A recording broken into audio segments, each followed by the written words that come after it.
Cool, we're alive. My bad for being a tiny bit late. But my microphone was giving me problems.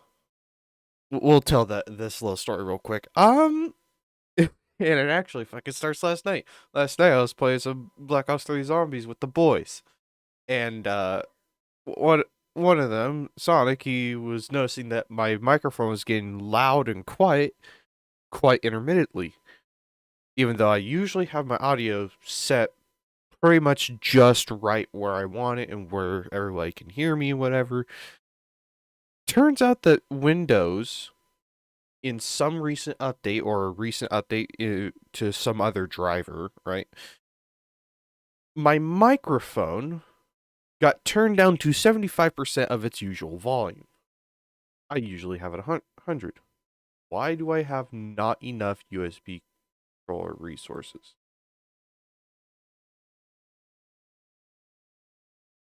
The controller does not have enough.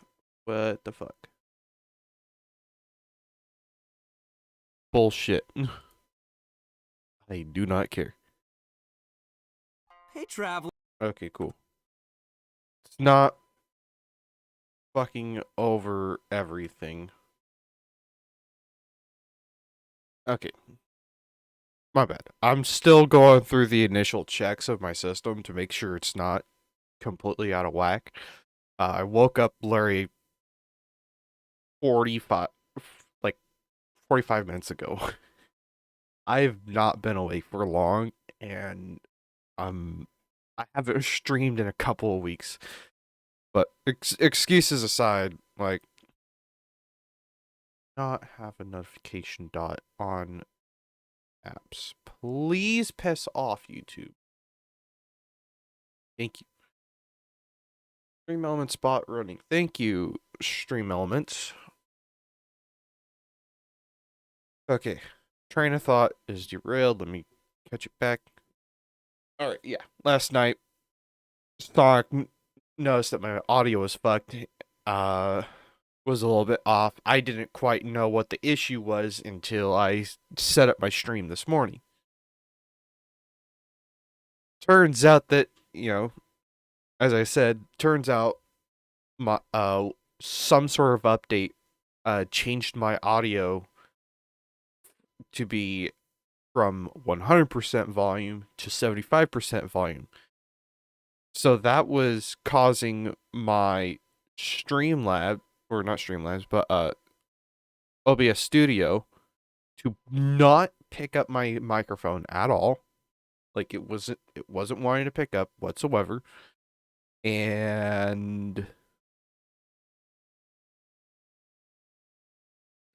fuck. My bad. What is it?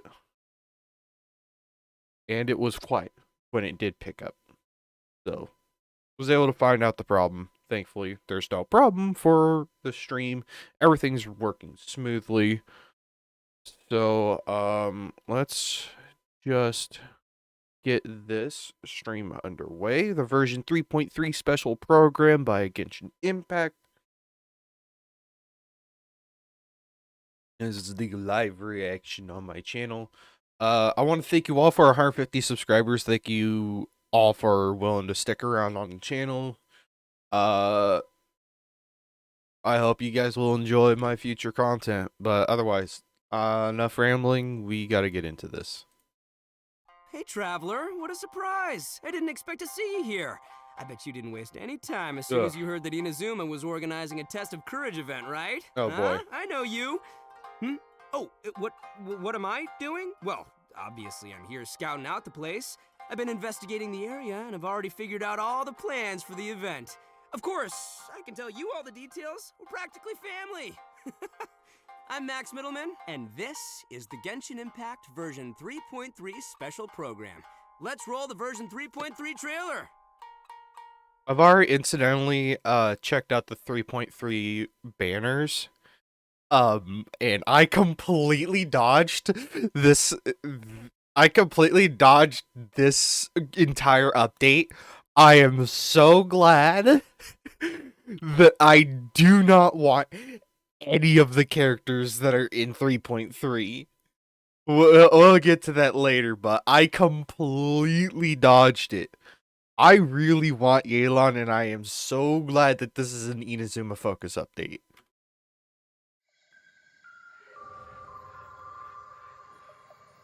A friendly word of advice. Test of Courage events tend to give rise to a variety of strange rumors and stories. Event. So please, be sure to exercise caution. How was that? Were you scared? We're a little bit late Who goes there? for So, is there really Halloween. a ghost around here? Why does Paimon have a feeling that it's staring right at us? Are you talking to me? Who the fuck are you? Jester, I have completed the task you gave me.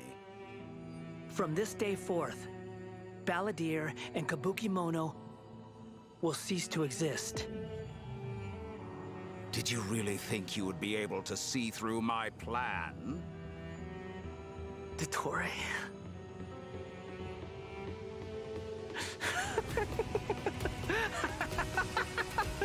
Dottore! In that was case, manic. I'll take some time for myself now. Yo! Squall and Fury.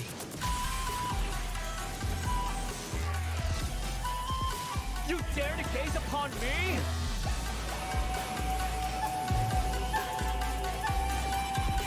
Okay.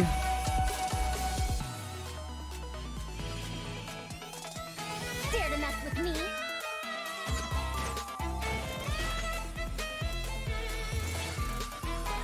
Too late for regret. Have fun with this gift. Like her theme in the trailer. Scaramouche, the mere fact of your utility does not make you indestructible.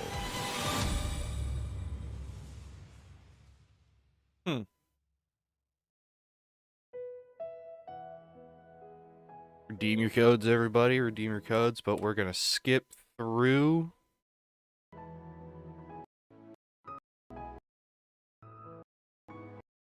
Welcome to the Genshin Yeah. I gotta get shit done after this, so I kind of have to rush as much as possible, so my bad, guys. Hey everyone, and welcome to the Genshin Impact version 3.3 special program.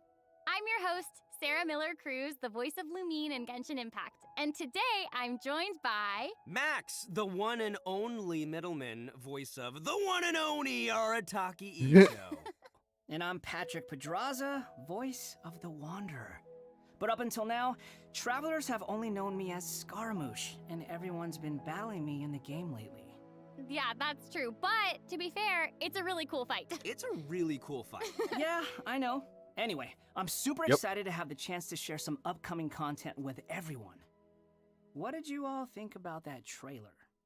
Okay, so That was I crazy. definitely saw Irminsul in there, and I am really excited to find out more about it. Yeah, that trailer had everything. It had everything. It had action. It had drama.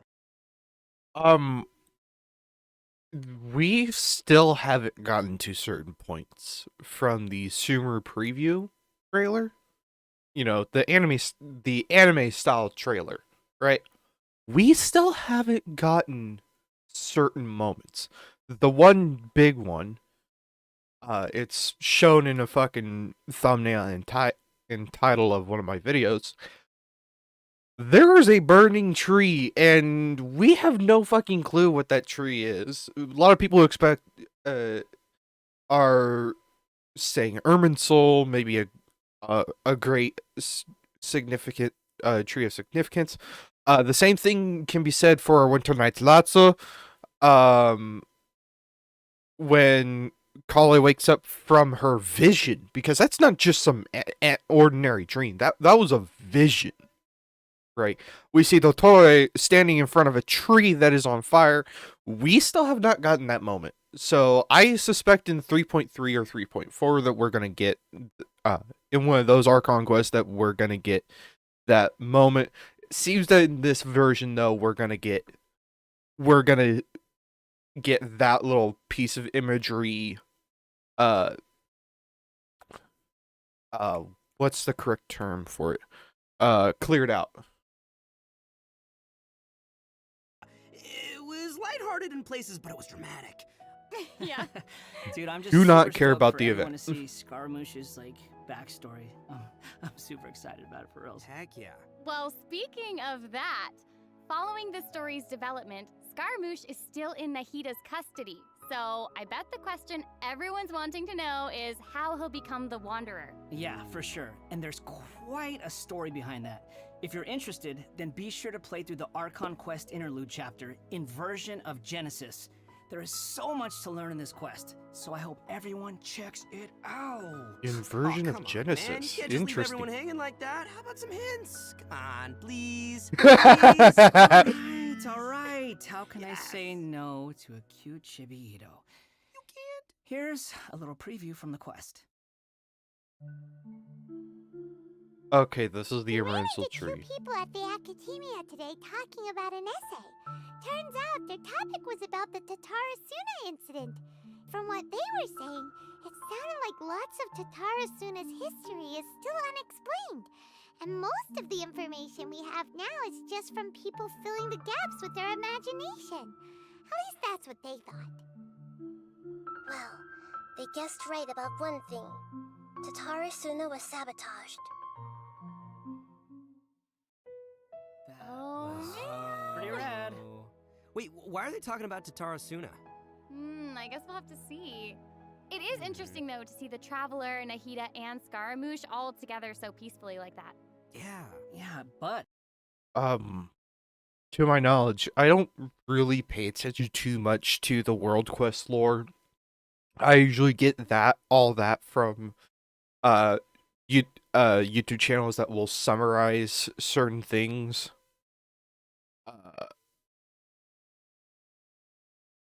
Or they will summarize the events, right? To my knowledge, though, Tatarasuna has an extremely high amount of Tatarigami or Archon residue, and it is causing a lot of problems. So that means like something happened. Something happened at Tatarasuna that's much bigger than, just Raiden killing Orobashi. Right. That I don't think that's the sole cause of the amount of Archon residue that's at Tatarasuna. So, yeah. Anyways, let's continue. in this interlude chapter, Nahida will task the Traveler and Paimon with keeping an eye on Scaramouche while we go with him into Irminsul in search of some information. Oh, interesting. So obviously Nahida must have some reason for deciding to keep Scaramouche around. Oh yeah, totally. And I'm liking Scaramouche's new style. Ooh, dude's looking sharp. Black, Yeah, blue. always. No, right. And at this point, he's known by a completely different name, the Wanderer. I love that name. Okay, so I know I'm not the only one who's curious about what happened. I mean, it looks like he's really changed a lot. Yeah, for sure. But I'm afraid that's all we can show for now. Travelers will have to experience the story for themselves in-game. I mean, it's better to explore the storyline without too many spoilers, right? True, true. Yeah, I guess you're right. We'll Okay, be going we'll leave live the rest on for the day of the travelers to update. discover themselves. But the Wanderer is also going to be a new playable character in version 3.3. So let's talk about that. I'm sure many of our viewers are curious about his talents. Heck yeah, sure thing. Let's have a look Not at really. the Wanderer in combat.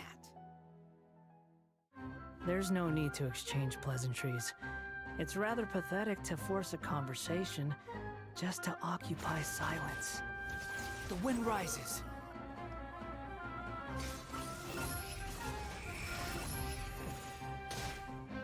Bow your Wait, head. Why? Does he fly during his normal attacks? All right, Patrick, you're up. Help introduce the Wanderer for us. Sure thing. The Wanderer is a catalyst user and has Did an not animal think vision, that so he he would uses wind fucking blades blow a to raspberry. perform ranged normal attacks. Wait a second. Wind blades? Not the same as the Traveler's wind blade, though. Okay. So, as everyone probably already noticed, the Wanderer can hover in the air when he casts his elemental Fucking skill. neat. Upon using his elemental skill, he will first deal AoE damage before leaping into the air and entering a hovering state. So, while hovering, the Wanderer's normal and charge attacks will be converted into Kugo Fushudan and Kugu Tofukai, respectively. The damage they deal and their AoE will be increased. Their damage will be considered normal and charge attack damage, respectively. Also, Kugu Tofukai will not consume stamina, and he can remain hovering for a certain duration. That's so awesome! He can fly! I know, right? But he can't stay hovering forever.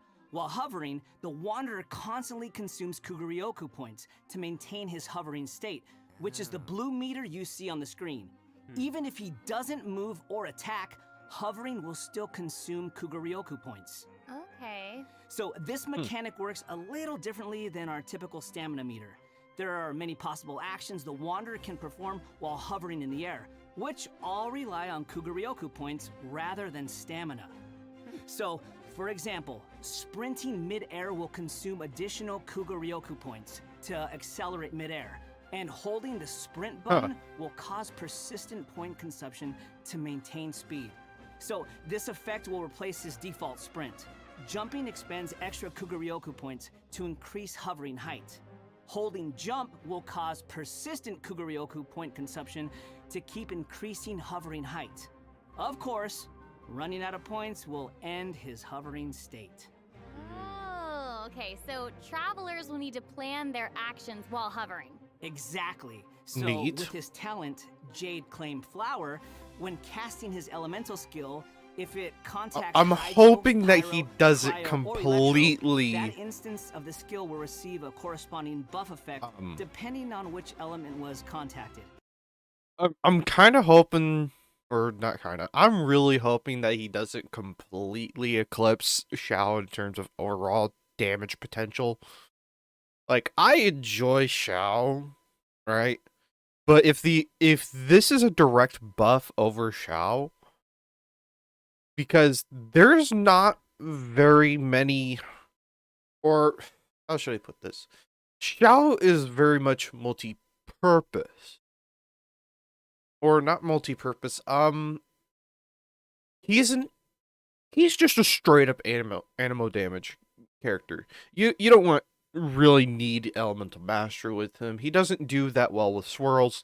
He just does raw animo damage, and that's where his damage comes from. I'm hoping that a pure animo damage dealer like Scaramouche, that's what his kit looks like it's going to be, is that he's going to be an animo damage dealer just straight up. You don't need elemental mastery, you don't really need much of the other stats, you just need attack and animo damage. That's it. I'm really hoping that he doesn't completely phase Xiao of the meta. Otherwise, if I were to have my own expectations, is that Scaramouche is just going to be a stronger version of Xiao. While probably being not as reckless.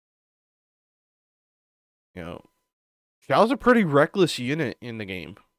You have to make sure that, you know, he's got a shield on, or that, you know, you're timing your jumps correctly. That way you're not getting killed. Anyways, I'm wasting time. So, for example, increasing his Kuguryoku points cap, attack, crit rate, or restoring a set amount of energy upon hitting opponents with a normal or charged attack. The Wanderer can have up to 2 different kinds of these buffs simultaneously. Ooh. Oh, look, check that out. Part of the halo behind him changes color depending on the buffs you get. So travelers will be able to easily understand what effects the Wanderer neat. currently has. I like that. It's helpful and still looks really cool. Yeah. So, after unlocking another talent, Gales of Reverie, when the Wanderer is in the hovering state, if his normal or charged attack hits an enemy, there is a set chance to gain another buff effect, allowing him to sprint mid-air without consuming Kuguryoku points. Additionally, this buff effect will fire wind arrows to attack the enemy. Ooh. Oh, dope. I'm sure extra buff. Fire Hold wind up. arrows I to think I attack saw the it. enemy. Oh, Oh, so the bottom dope. arrow I'm sure extra buff effects like that will go a long way shows for the players buff. when they're in combat. Yeah, for sure. And if you've noticed, there is a colorful aura of light around his body to indicate when that buff effect is triggered. I saw that. That's pretty cool. I love all the detail they've put into the Wanderer. Alright, this brings us to the Wanderer's Elemental Burst. Sweet. Yay! So, gonna be check this highly out. predicated around Upon his unleashing skill. His burst, he compresses the atmosphere and stomps it down toward the enemy. So travelers should note that if the Wanderer is in a hovering state when he unleashes his burst, then the hovering state will end and he will begin descending after the burst is completed. Okay, this stomping animation is a little aggressive. Yeah, but it's cool. I It know, is and fucking it actually suits badass. his character. Mm-hmm. Yeah, I can't help but agree. Wait. Let's not forget about the exploration talent. Ah, yes. This is an interesting one. The Wanderer can decrease the mora required when ascending bows and catalysts. Hey, now you can never complain Similar about saving to- Mora. Am I right? Okay, Raiden that's Shogun. True. All right, now Who that woulda we've seen the thought? Wanderer, let's move on to the next new character. Are you ready? I'm ready. Yay! Next new character, Farazan. What did you say? Oh, I'm old now, so every other phrase escapes my ears. Try calling me Madam Farazan, and I'll see if I can pick that up. Fucking. Hmm. Huh? What is it that you would like to learn more about? Different forms of pressure-based puzzle mechanisms? The base layer design of elemental monuments? Huh. Feels like a. Wait. Did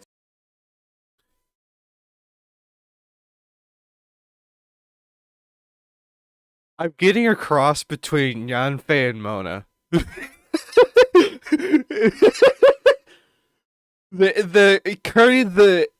the I wouldn't say arrogance. Like, well, Mona's got like a combination of arrogance and confidence. I mean, arrogance is overconfident, but it's somewhere in between, right? So she's got that air of Mona, like it speaks very similarly to Yanfei.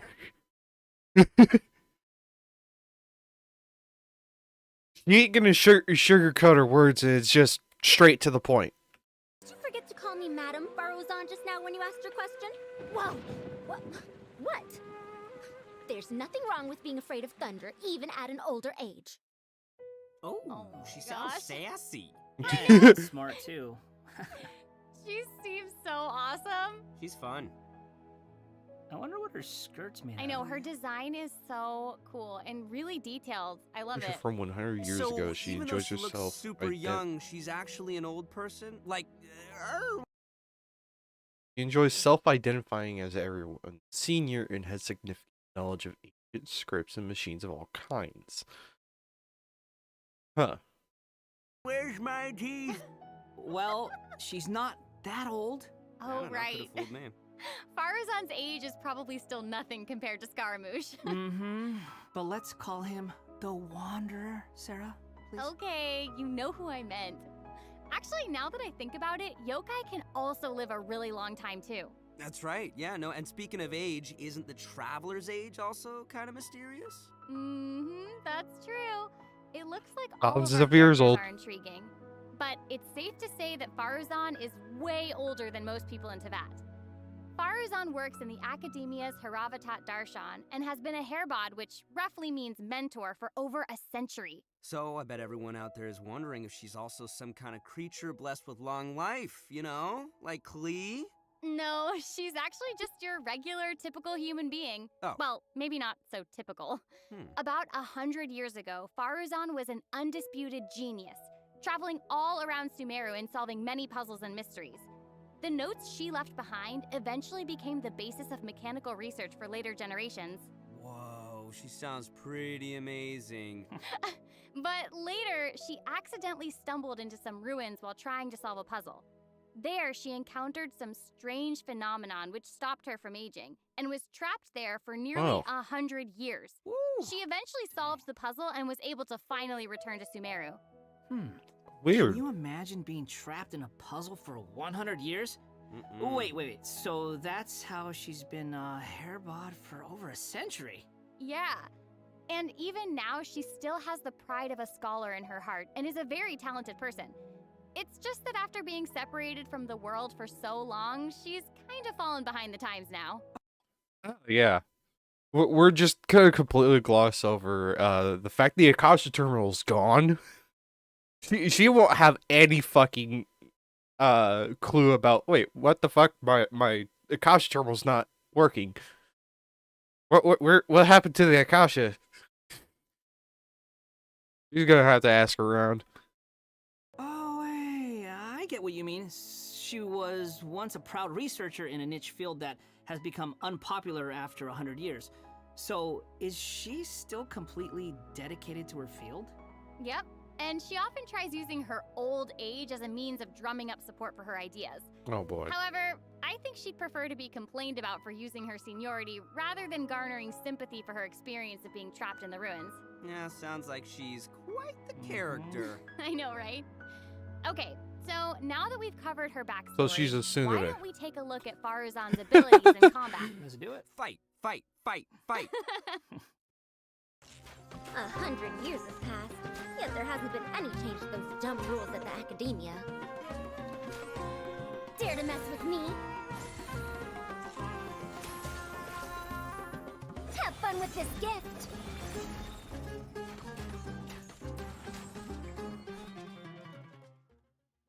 I love all the geometric shapes when she's playing. Did you guys see that? Yes, there's so crazy. much geometry. And I took geometry. It looks so cool. Ah, yeah. So, Faruzan is an animo character, and she wields a bow as her weapon. Her normal attacks are the usual bow attacks you'd expect from a bow user, so there's not too much to say about that. But her skills are where things get interesting. Her elemental skill deploys a polyhedron that deals damage to enemies. After using her skill, her next aimed shot will become a special attack that creates a vortex, pulling nearby Neat. objects and opponents in. Oh, nice. So she can clump enemies together. And there's also another thing about her special charged attack. It will create a vortex effect at its point of impact, and if the attack hits an enemy or ally member, it'll apply a mark and create a vortex after a short delay. Okay. So it looks like there'll be a lot of potential uses for this attack. Travelers will have to experiment with it and see what they come up with. Yeah, I think it'd be amazing to try hitting teammates with the arrow in co-op mode and have them charge into the enemies to group them all together. I'll have to see who wants to try that with me. After unlocking the talent Impetuous Flow, the time required for fully charging Faruzan's looks next neat. shot will be reduced, and the arrow will reduce the target enemy's animo resistance. For Ah. Elemental Burst, she deploys a dazzling polyhedron and releases a whirlwind pulse. Throughout its duration, the dazzling polyhedron will continuously move along a triangular path. Once it reaches each corner of that triangular path, it will unleash one more whirlwind pulse.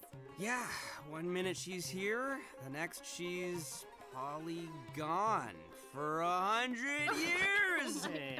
God damn it. Even Sino's jokes are funnier than that. It was pretty All funny. right. Anyway, let's hear what effects these whirlwind pulses have. Sure. When the whirlwind pulse hits opponents, it will decrease their animo resistance. It will also apply an animo damage buff effect to all nearby party members when it's unleashed. Travelers should note that the effective range of this buff is quite large, and it's not just within the whirlwind pulse itself, so there's no need to go chasing the polyhedron. Oh god. After unlocking her talent, Lost Wisdom of the Seven Caverns, when a team member uses normal, charged, or plunging attacks, elemental skills, or elemental bursts to deal animo damage to an enemy, the damage will increase based on Faruzan's base attack. This effect can only be triggered once for a certain duration of time. Oh, so it seems she'll be the solid support. Yeah. Totally! And as a researcher of mechanics and All puzzles, animo Faruzan has taken it upon herself to explore many ruins. With her travel So it sounds like she's a complete animo.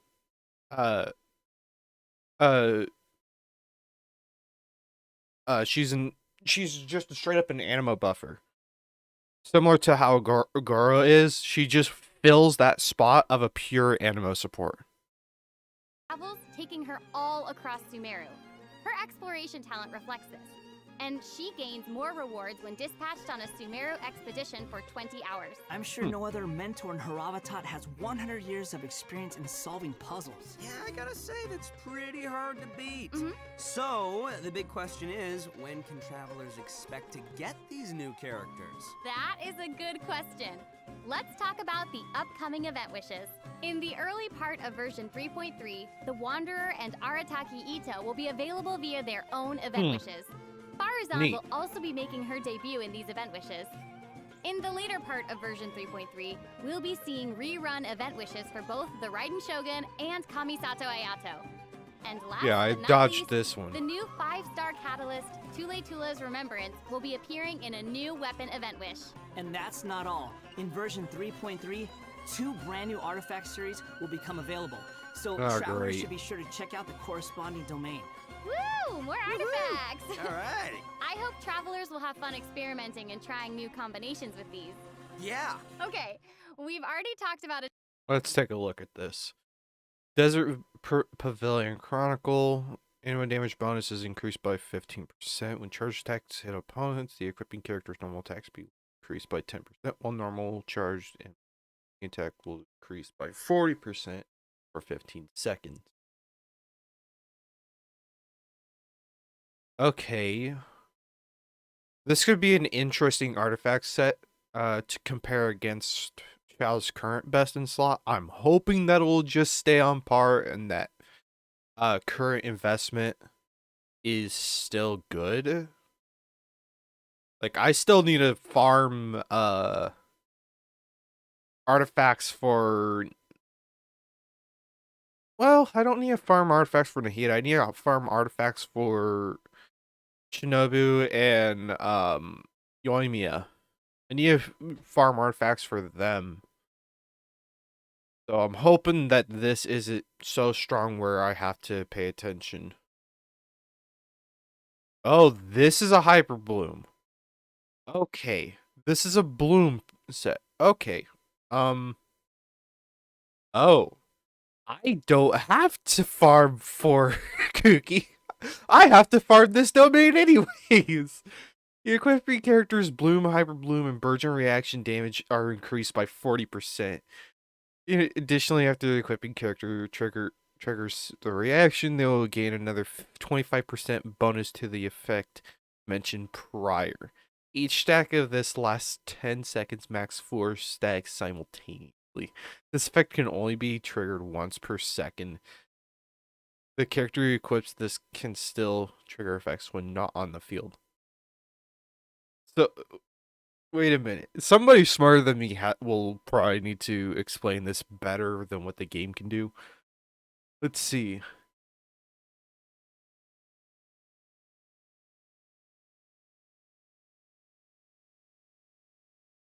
So, damage increased by 40%.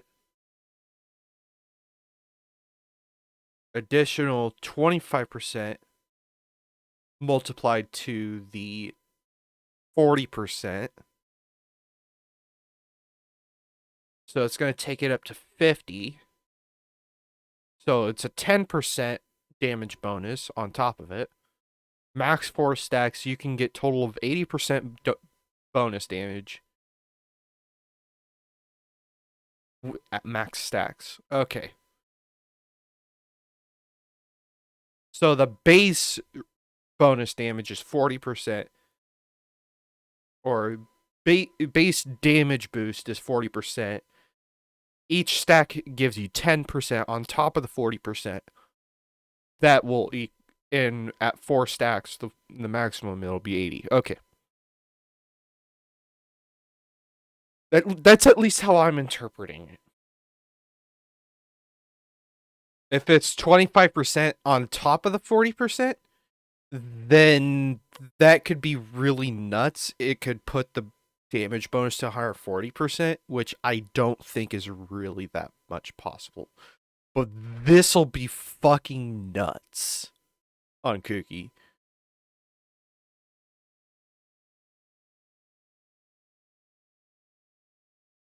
Like it's stylized to be purple and gold for a reason. It's meant for it's meant mainly for Hyper Bloom because that's just more popular. Okay. That'll be a neat set to grab. A ton of new content, so why don't we take a quick break with another redemption code? Sounds good. Roll out the code.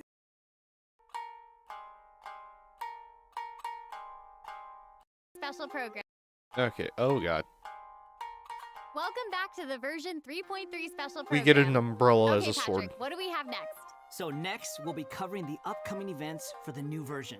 That's right. We've already mentioned the Test of Courage event, and I'm sure plenty of you were wondering about that, so let's start there. A little bit late. You must be here to participate in the Test of Courage. I can already see a dark aura surrounding the two of you. If you carelessly go running into the event, all it'll take is one little misstep, and the darkness will swallow you up. Some strange and unusual things may occur along the way.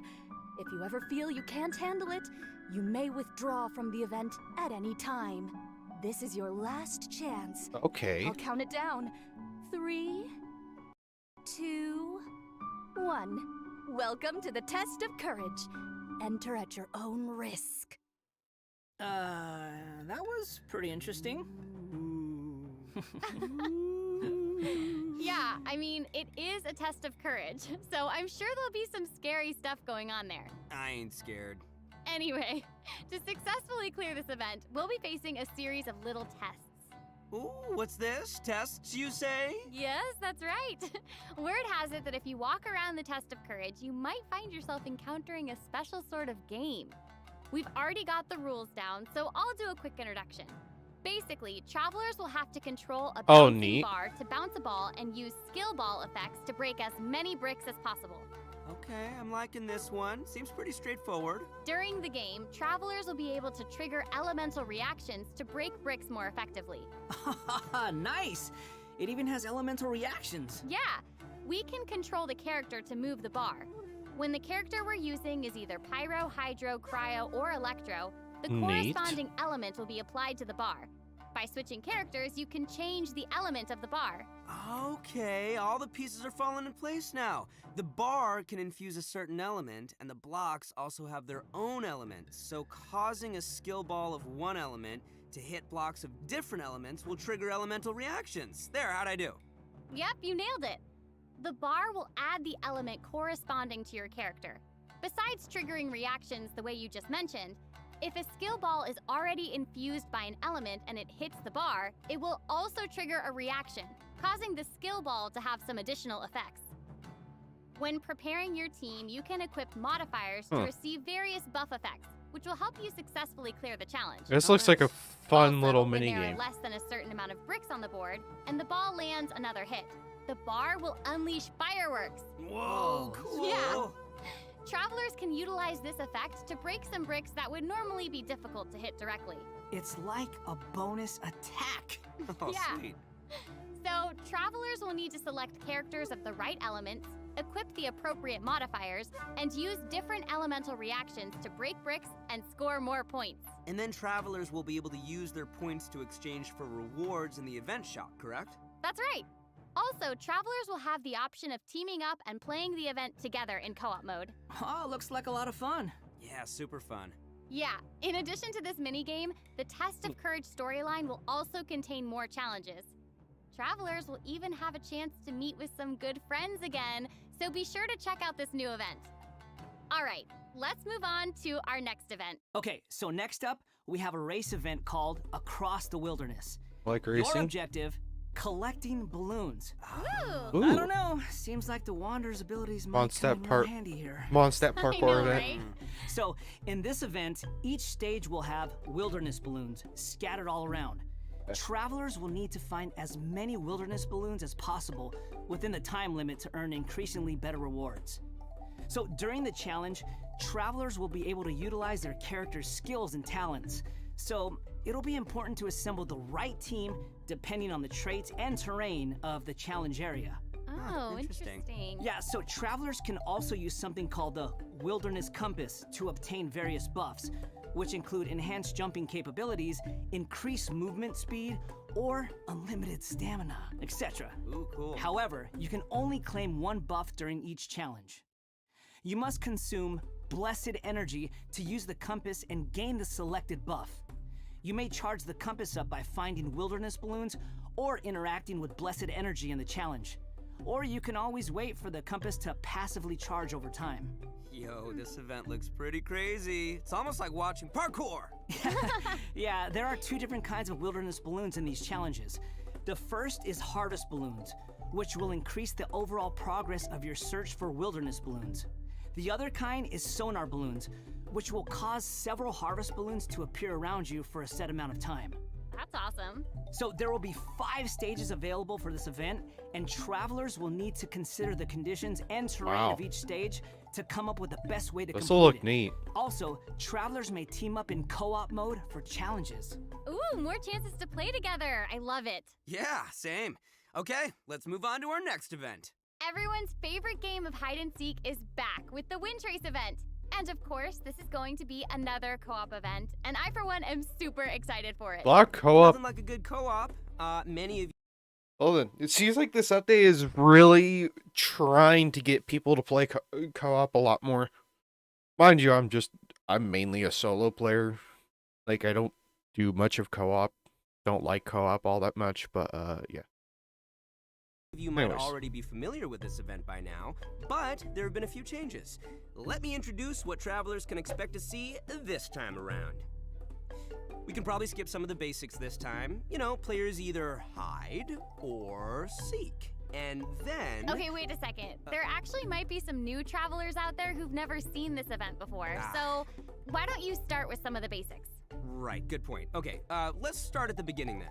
This is a game with a long history in Mondstadt. Travelers will be split into 2 different sides, the Rebels and the Hunter.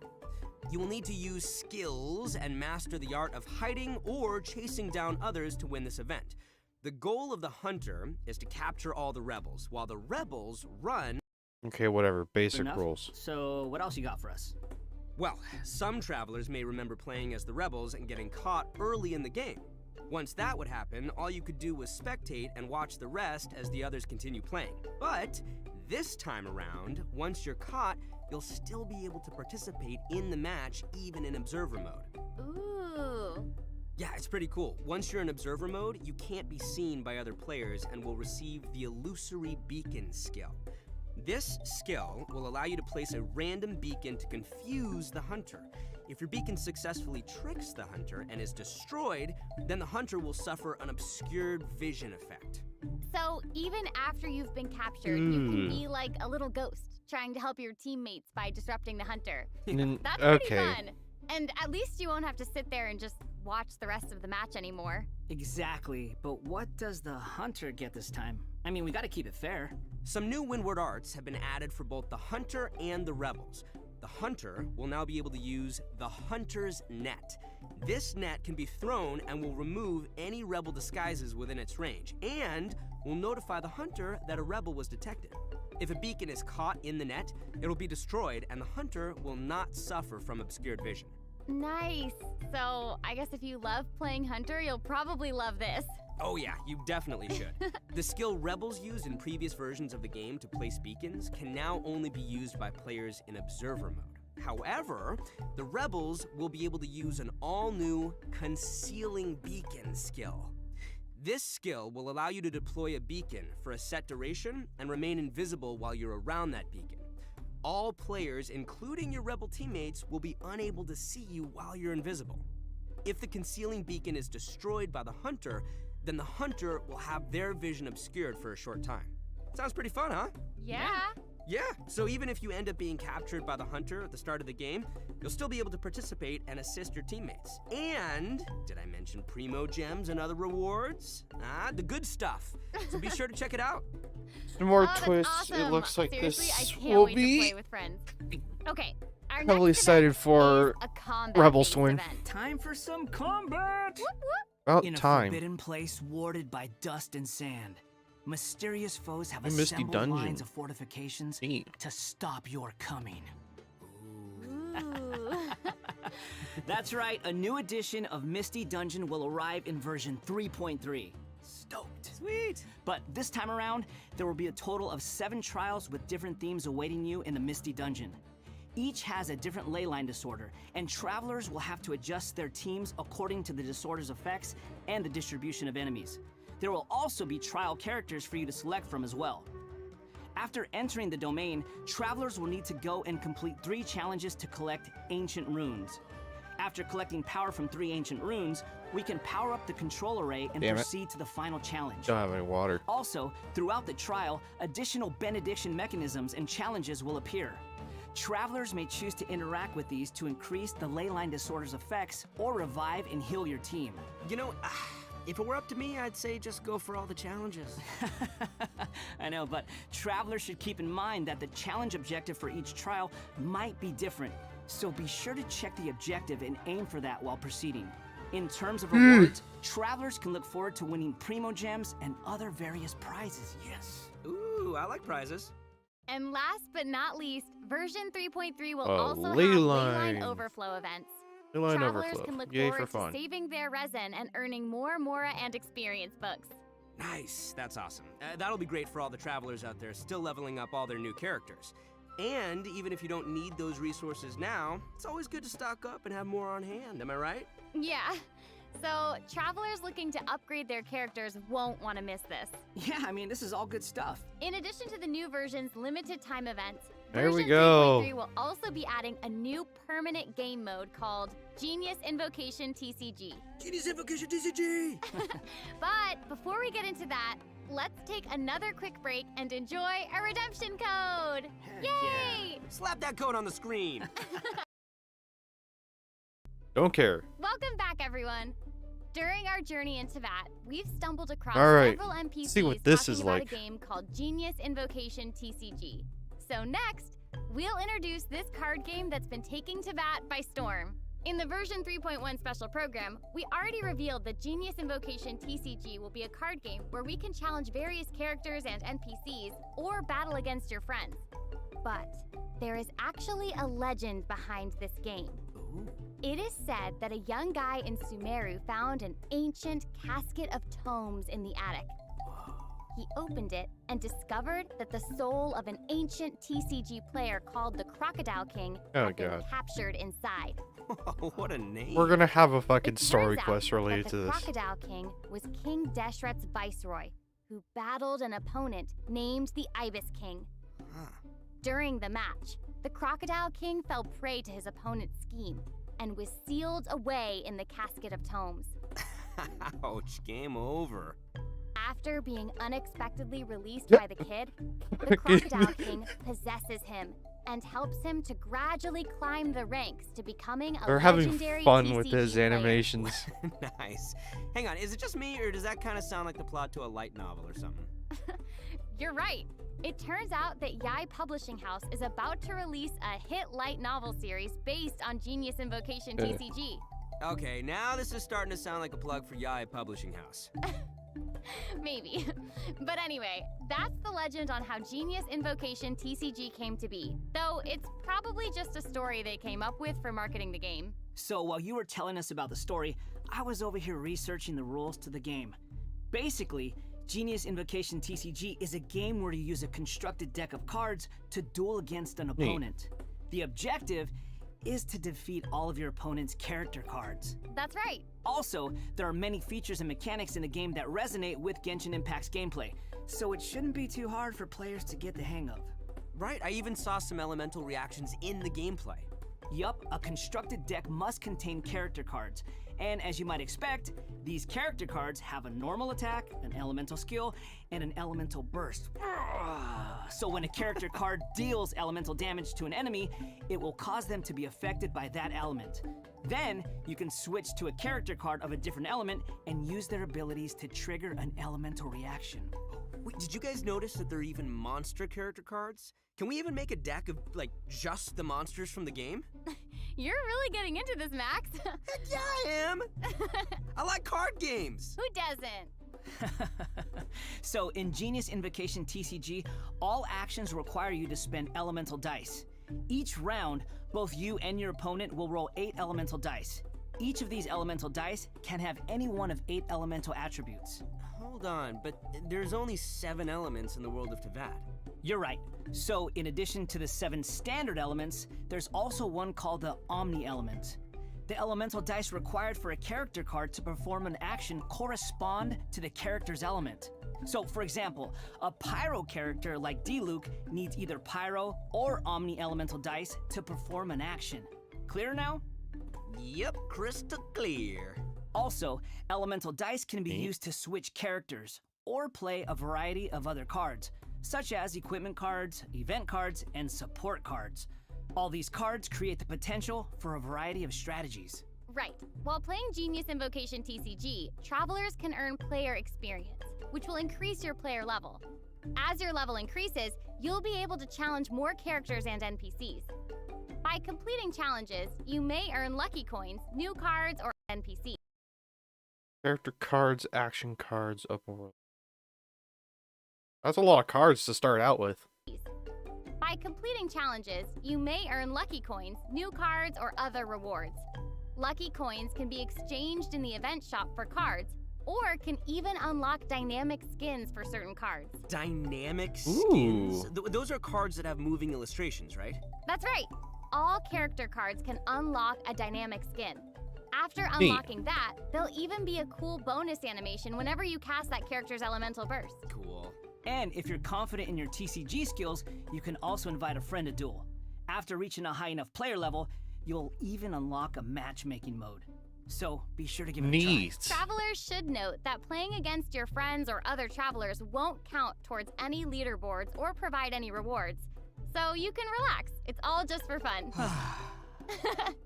Okay, that's everything we have All for casual, Genius Invocation which I like that. TCG, and that brings us to the end of today's special That looks like a program. fucking So, what do you cracked think? roll. Why does it have to be over?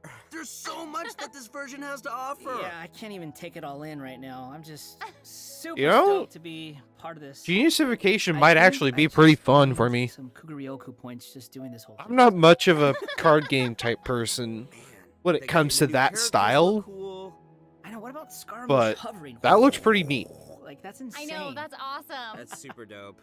That's awesome. And I cannot wait to play in some of these events and mini games. I'm super excited. This was so fun. I'm really glad damn that it. we got to do the special program together. I'm so happy I got to come back for another special program. This is my 3rd time being on one of these, and I can't wait for number 4. I'm counting. I'm so happy. This is my first one, so thank you for having me. Yay! Doesn't it feel good? Yes. Doesn't I it feel good to honored feel be here. special? Seriously, I'm Do just you like, feel special? I really do. Thank you. Well, I think this is the end of our special program. All right. So I hope everyone enjoyed it, and we'll see you in game. Okay, bye. Bye. Okay, bye, everybody. Nothing extra. Okay. So, yeah. Version 3.3 is looking pretty neat. I can't wait for the Archon Quest, of course. I always love doing the Archon Quest on stream. You'll be able to catch me on my YouTube channel.